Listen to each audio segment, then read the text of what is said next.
Hello. Oh, hello. And welcome to the Comic Queens podcast. I'm Alex. And I'm Annie. And today we're excited to go through the Ringo Awards Part 2 nominations with you all. I've been looking forward to this since last week. Yes. So I really am genuinely excited to talk about all of these today.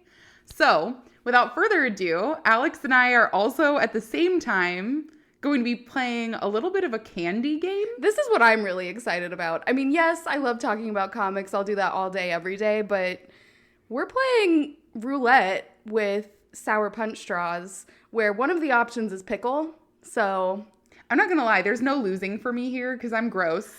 Yeah, you know what? Like, I've tried pickle sour beer, and I love those. So I'm just imagining it's going to actually be pretty good. Well, ultimately, the goal here is going to be that at every single webcomic we discuss, we're going to, at random, choose one of the candies, cheers, and then we get to talk about which flavor we got. And then we'll talk about which webcomic we're discussing next.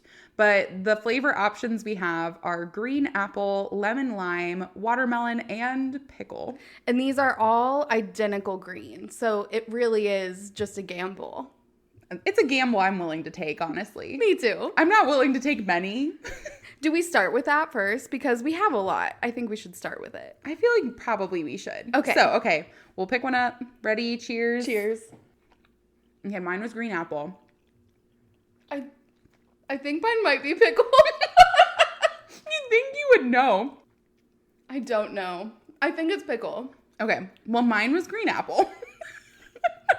But today, again, we're talking about the Ringo Awards and the nominations for the Best Comedy Webcomic category. So starting us off for the first nomination, we have Beetle Moses. This is a webcomic available on Comics Kingdom, so found this on the browser. And I was not familiar with this as just a webcomic option available, so it was a bit harder for me to navigate. But eventually, and very quickly, I did figure out that you can sub to the site to get all of the webcomics opened and available to you. Otherwise, you can read several a day. But essentially, it's set up in a meme style for all of these webcomics. And you get to look at approximately 5 of them before you have to upgrade your subscription and start looking at more of them per day. Beetle Moses specifically is set up as those meme styles. So I did take a look at some of them before I got locked out, and they were honestly very funny. Mm-hmm. So some of my personal favorites, there was one called Sturgeon Surgeon, and it showed you like the sturgeon fish like going into an operating room, and then the last panel of the comic is him in jail because he did a terrible job. So love the malpractice suit and the reality of that.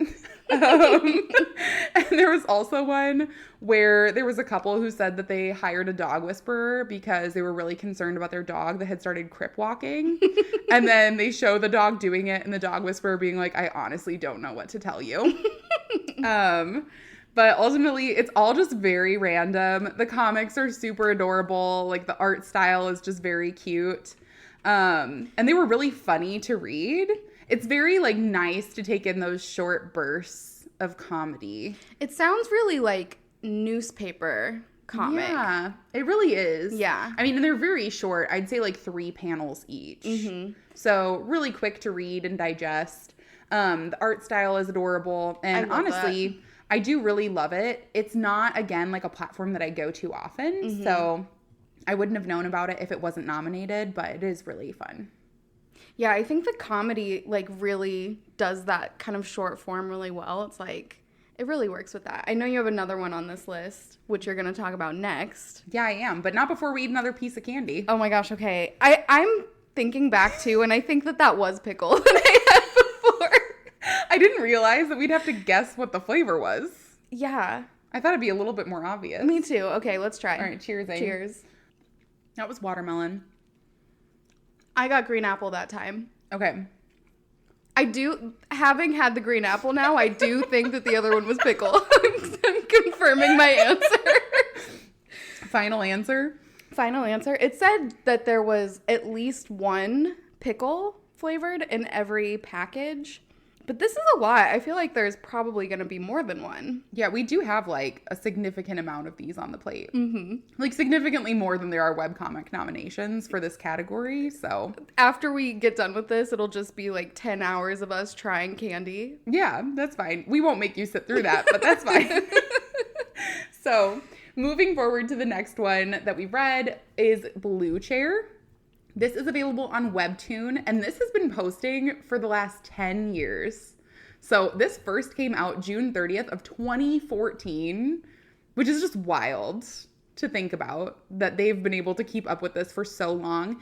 It is 1,242 episodes. Oh my gosh. And being that this wasn't a webcomic on my radar, I obviously was not able to read all of those.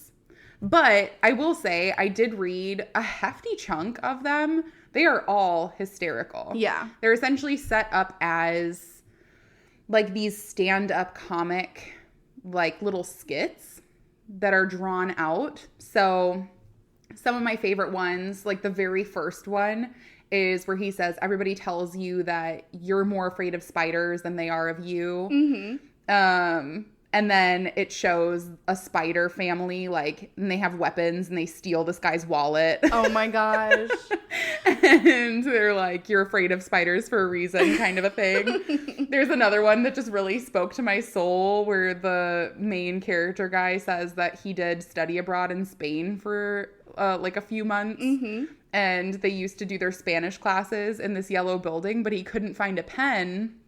So he started like piecing together a sentence to ask everybody if he could borrow a pen, but he only knew how to say have, which is tener or tienes, and pluma as pen. Mm-hmm. And so he'd say tienes pluma, which is Spanish slang for are you gay? So he kept asking everybody.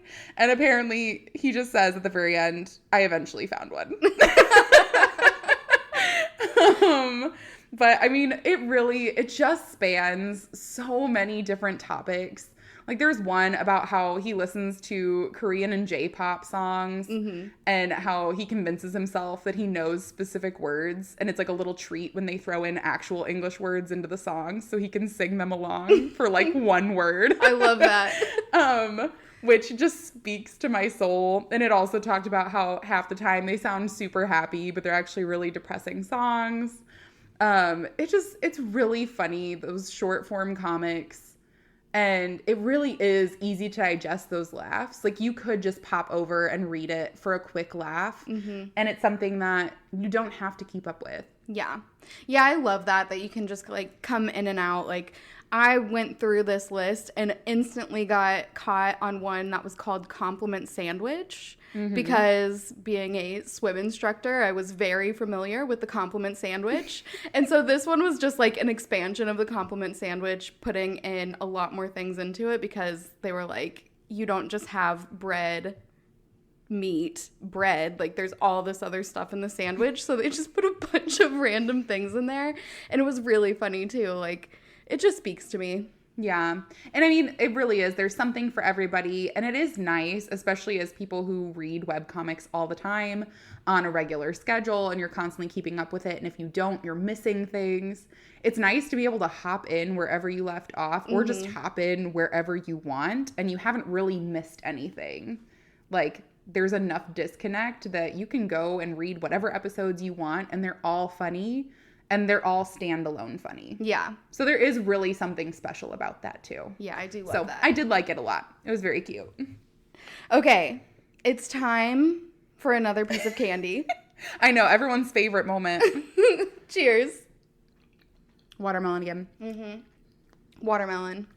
Okay. We're on the same page now. Yeah. That one's making me question if the first one was pickle.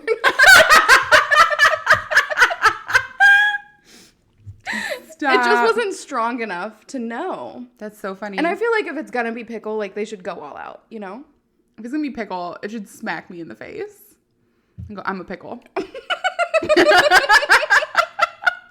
We should do it anyway, though. Okay. It's pickle. You're a pickle too. No. I don't think so. You would know. It's strong. It tastes like dill. Okay, no. I don't think I've had pickle yet then. Okay. It tastes really good. It tastes like the pickles on like a McDonald's burger, which are my favorite. I always take those off. Oh, they're my fave. Really crisp. Here's the thing though. I love the taste of a pickle. I don't love the texture. Yeah. That's the problem. It's like both mushy and crunchy. Okay, the next one we're talking about is The Devil S's Impression of a Princess. This is one that we've both read, and it hasn't posted in a while. So the last time that it posted was August 6th of 2023. So we have been waiting for this to come back for a long time. And I know that this being on this list has made me revisit this series and just remember how much I love it. I know. It's so good. It's so cute. So it starts off with Lilith, the demon queen, and she is just daydreaming about her knight in shining armor coming to rescue her. She has all of those princess stories and just really wants to be the princess in the story. And so she's super excited about that. They end up capturing a princess, Princess Freya, and they're holding her hostage in the underworld. And instantly, her right-hand man falls in love with Freya, and Freya falls in love with him immediately. It's like love at first sight. They're like, we have to be together. So Stolas, who's her right-hand man, and Freya go to the princess and say, like, please let her stay here so that we can get married. And so then Lilith is like, this is a great idea. You stay here. We'll have the knight come and save me, and I'll go back and be a princess and get to live out my fantasy. So that's exactly what they do. The knight, Mordred, he ends up coming down. He kills the supposed demon king really quickly, which he's kind of suspicious about, but doesn't really think much about it. Ends up saving Lilith instead of Freya. And she looks like a demon. She's very, very cute, but she has little fangs and she's got red eyes. Like, she's just adorable. I love her so much. I think she's probably the cutest character ever. She's so cute. Yeah, I just love her. Her little fangs are just adorable, especially as a chibi. She's got the pointy ears and everything. Yeah, I love it. So, luckily for her, Freya was kept kind of hidden from everyone, so no one really knows what Freya looks like, which goes to all of their benefit because now that she's come back, she's kind of like using this as an opportunity to be like, I'm Freya, and no one can really contest it. But her father is like, you don't look like my daughter. And she says, oh, being in the underworld has changed my appearance. That's why I look different. And to prove that she is the daughter, she says something to the king that only he would know. Do you remember what it is? No. I went back and looked at it. It's so funny. So the thing that she remembers is that for her birthday, she wanted to see a live elephant, but they couldn't get a live elephant. So he dressed up as an elephant and walked around the castle.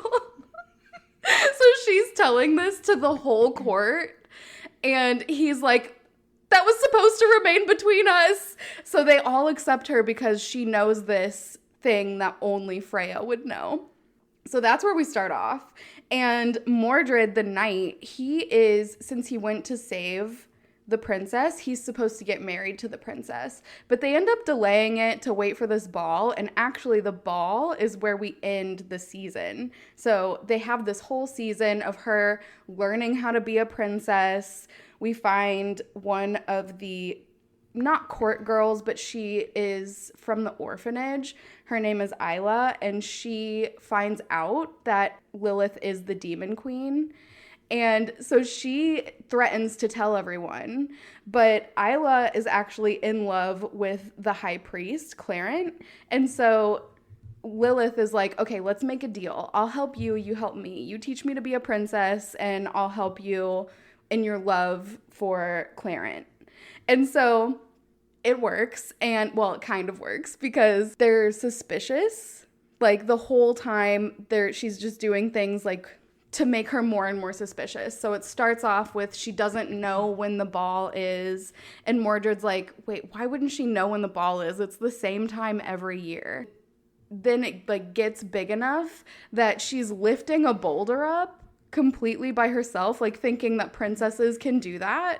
And so basically she's just like, you know, not playing a princess so well, but she just wants to live out her fantasy of having this prince.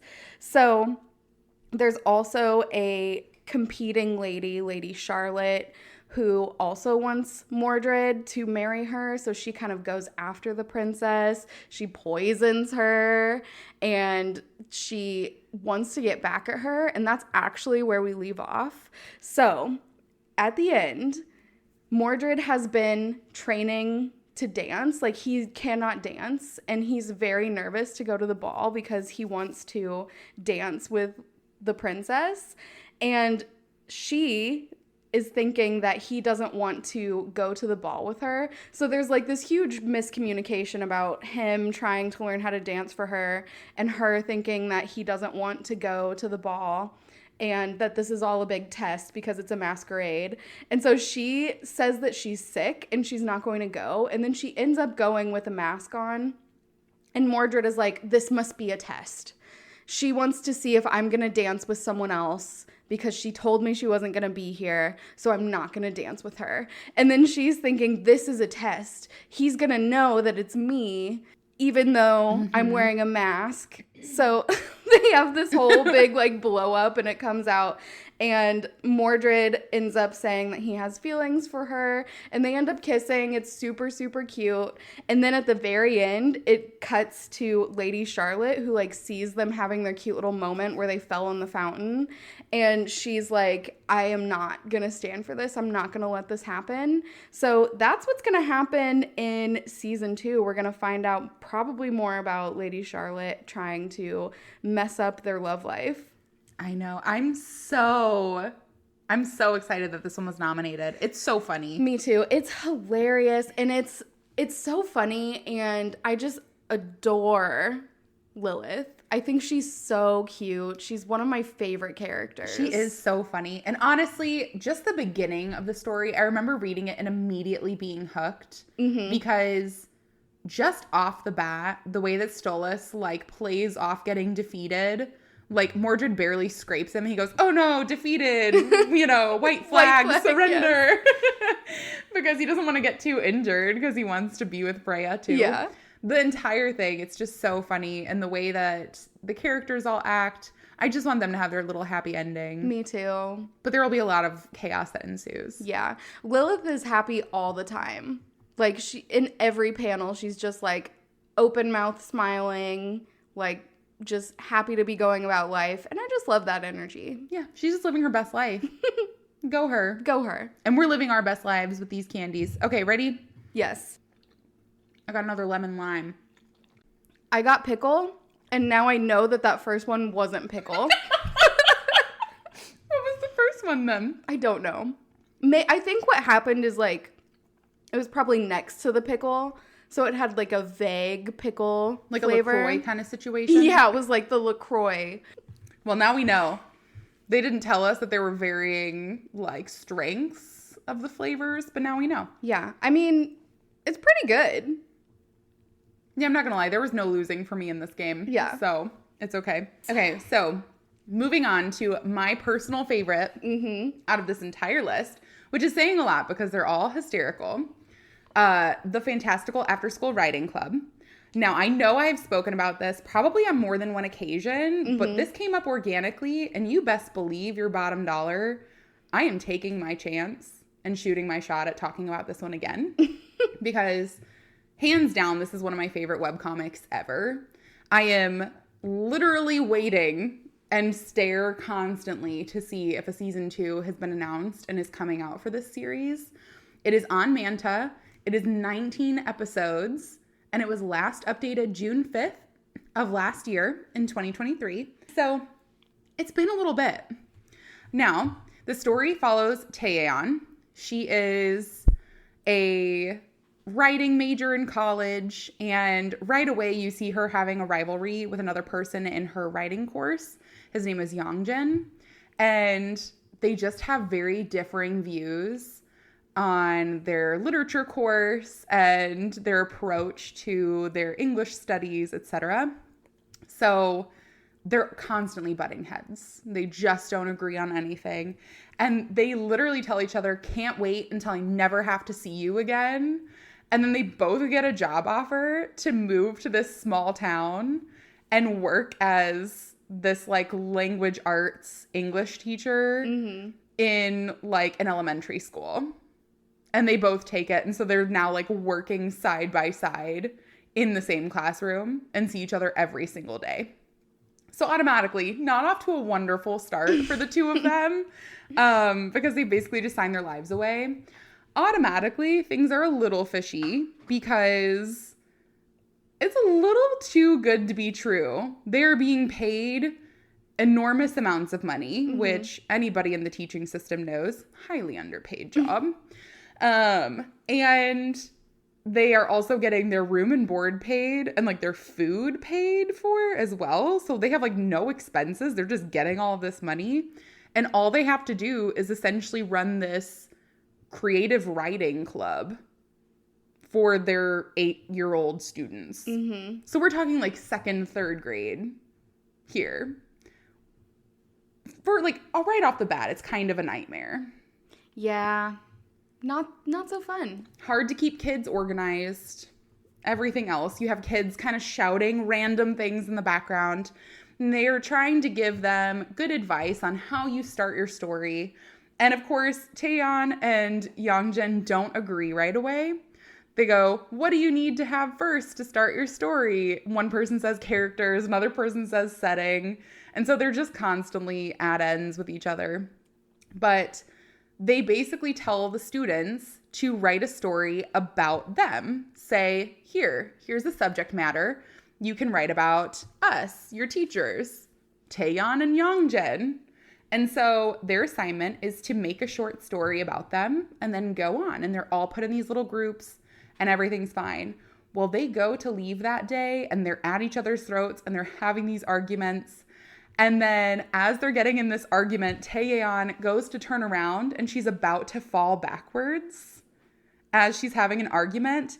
And Youngjin not only grabs her to save her, but pulls her in for a kiss. And they're both traumatized. Neither of them wanted to kiss. Neither of them has any idea what's going on. And they realize that they're both not in control of their bodies. And they very quickly learn that while they're in this town and while they're in this job, everything that those students dictate and write down in those stories is what happens to them in real life.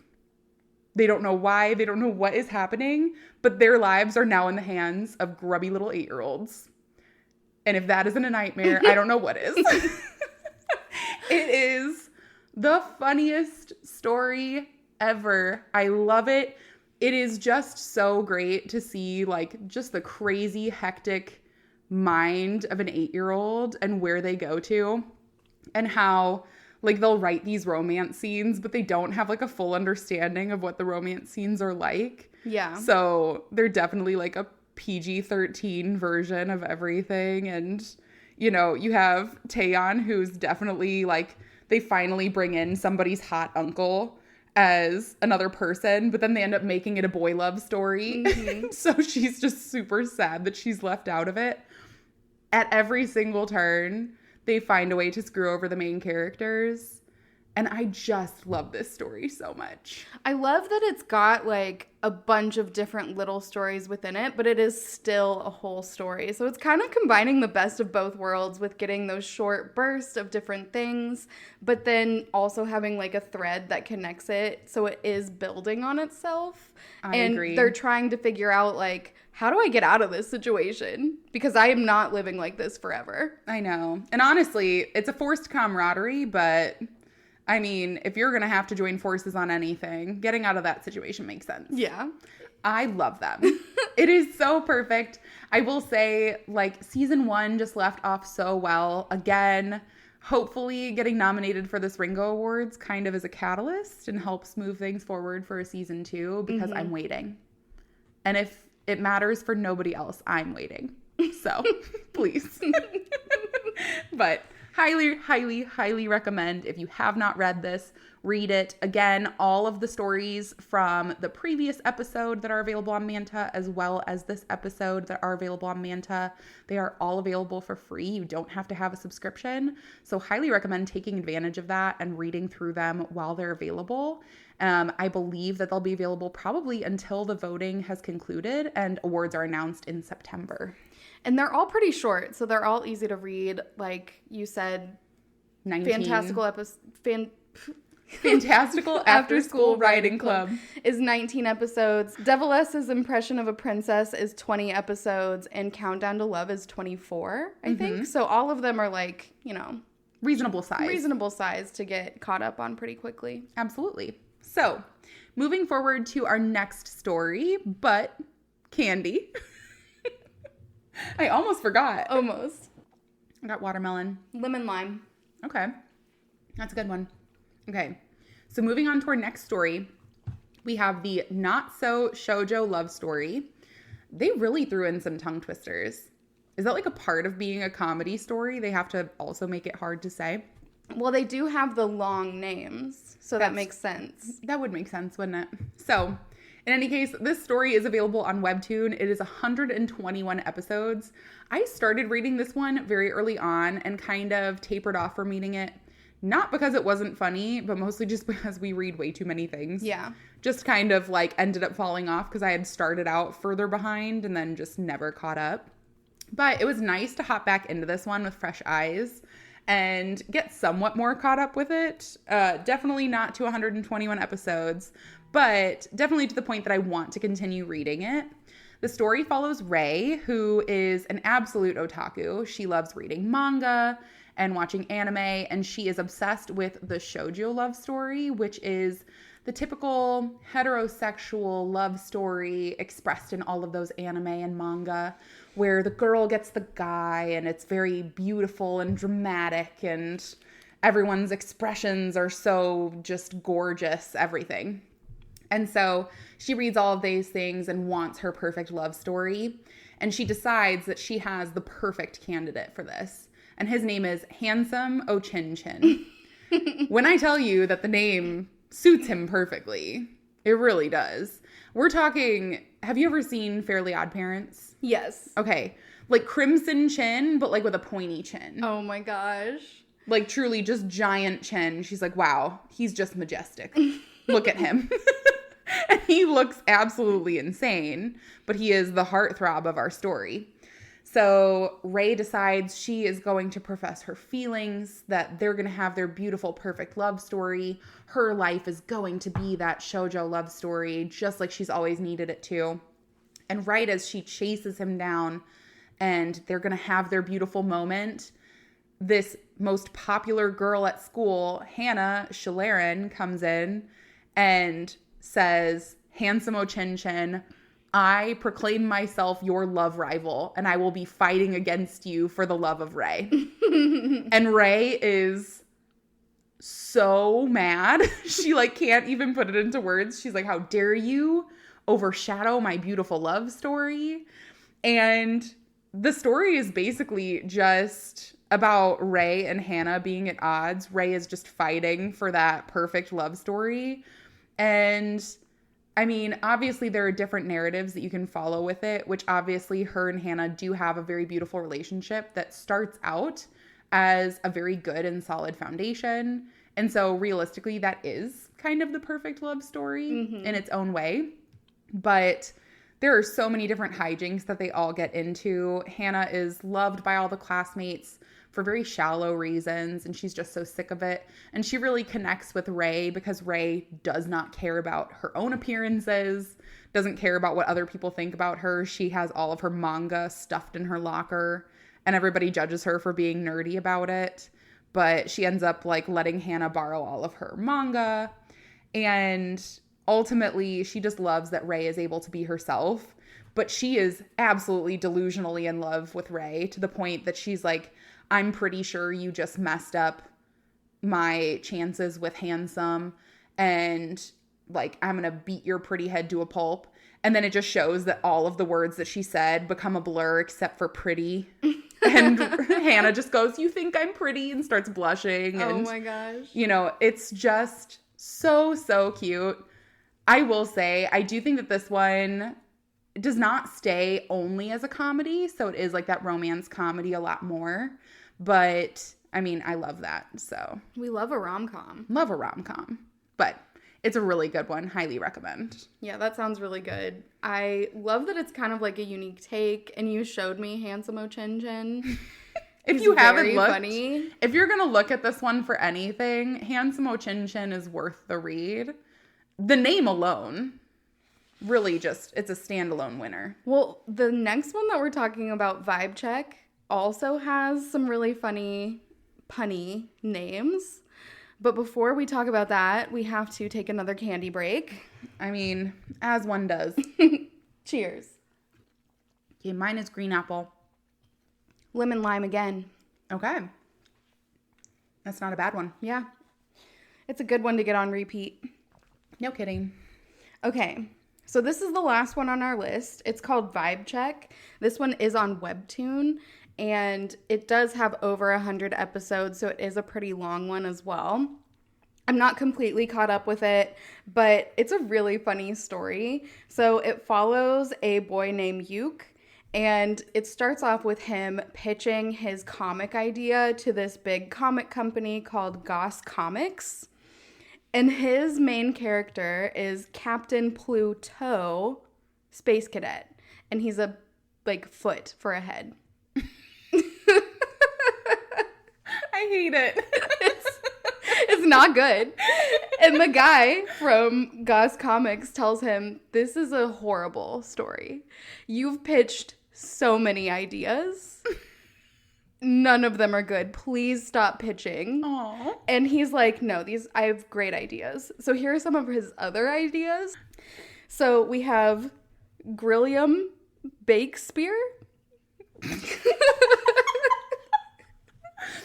President James A. Garfield, which is like president but with a Garfield body. Oh, I don't like it. Yeah. And Shrink, which is Shrek Link from Zelda.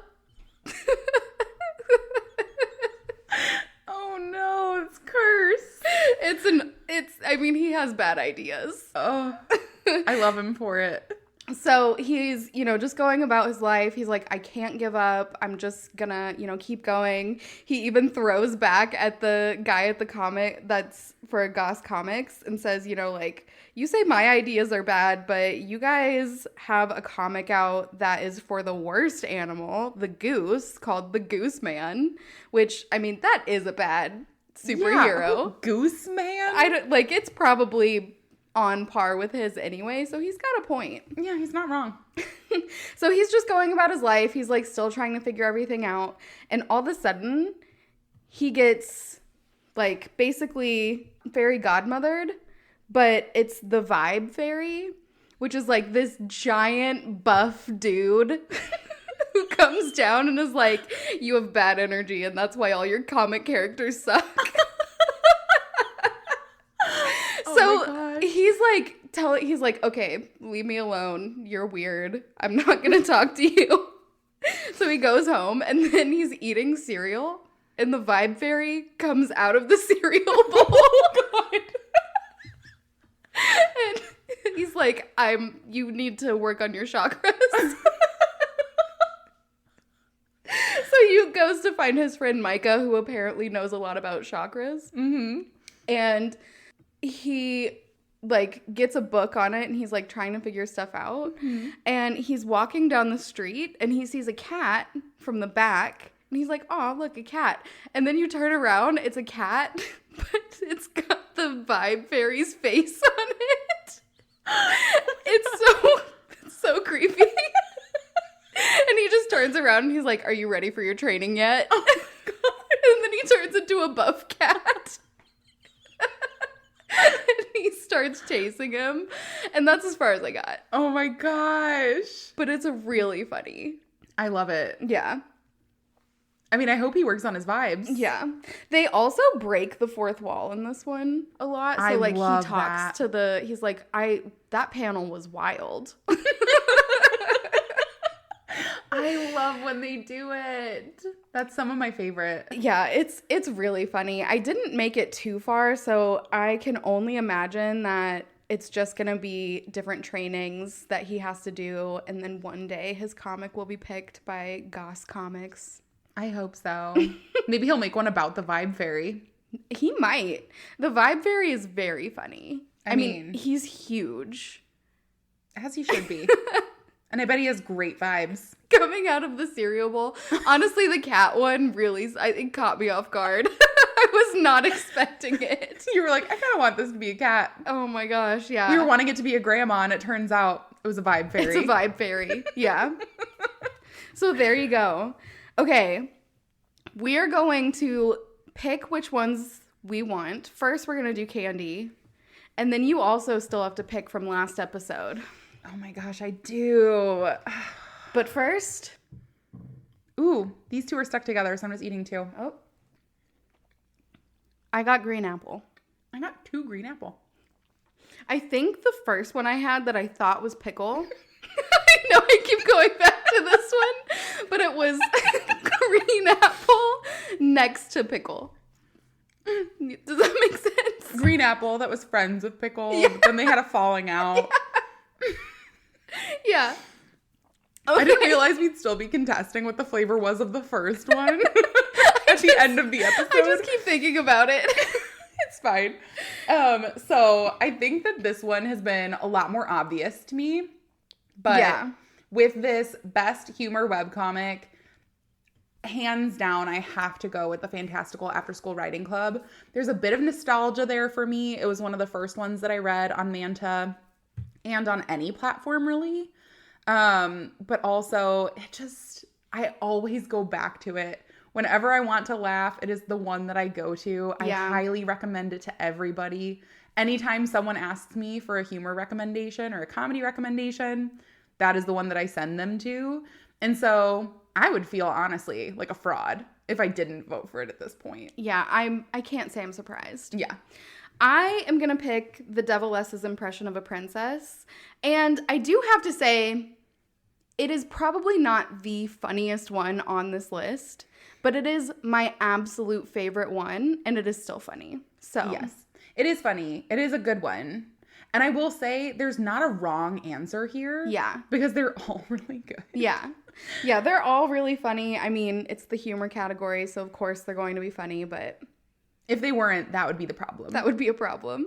Now, when it comes to last week's episode choice, so you had it down to 2, The Guy Upstairs and I'm Dating a Psychopath. You can change that if you want, but those were the 2 that you had landed on at the end of last episode. I know. Should we take a candy break so you can think? A candy break for the mind? Yeah, probably. Like a little drum roll. Yeah. Our own kind of candy drum roll. That was watermelon. I got pickle again. And it is really good. Yeah, it tastes like dill pickle. Yeah. Okay, so I feel so bad because I love them both so much. I think I'm going to have to go with I'm Dating a Psychopath. And why? Okay. I think the reason being because I like the mystery of this one more. I feel like it has me more on the edge of my seat than The Guy Upstairs does. Yeah. Like, I feel like very early on, it's more anticipation with The Guy Upstairs, and it's more mystery with I'm Dating a Psychopath. And I feel like I like the mystery more than the anticipation. Yeah. That totally makes sense. But it's such a close call. And especially when you're talking about 2 different thriller series. Yeah. Because, I mean, ultimately, like, a thriller can be so similar in so many different ways. I mean, every webcomic on both of these lists are fantastic. So you really can't go After School Writing Club. You really can't go wrong. Not me having terrible puns and not getting my own comic on Goss Comics. It's fine. But thank you all so much for joining us and talking about the Ringo Award nominations. I highly recommend that you go and vote for these. I do know that all the winners will be announced at the Baltimore Comic Con in September.